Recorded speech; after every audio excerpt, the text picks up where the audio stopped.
పంపి మరి ఫోన్ ఎందుకు ఇక విల్ గో ఫర్ లీగాలిటీ.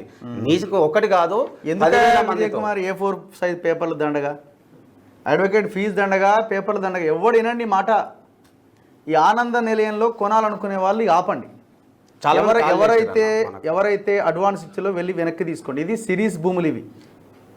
ఇదొకటే కాదు, వాసవి సరోవర్లో కొనకండి. వాసవి ఎక్కడైతే అది ఉందిగా, బాచుపల్లి దగ్గర ఉన్న వాసవి అర్బన్ ఉందిగా, దాంట్లో కూడా ఒకవేళ లీగల్ ఉన్న ప్లేస్లోనే కొనండి. చెరువులో కట్టిన బ్లాక్స్లో కొనకండి.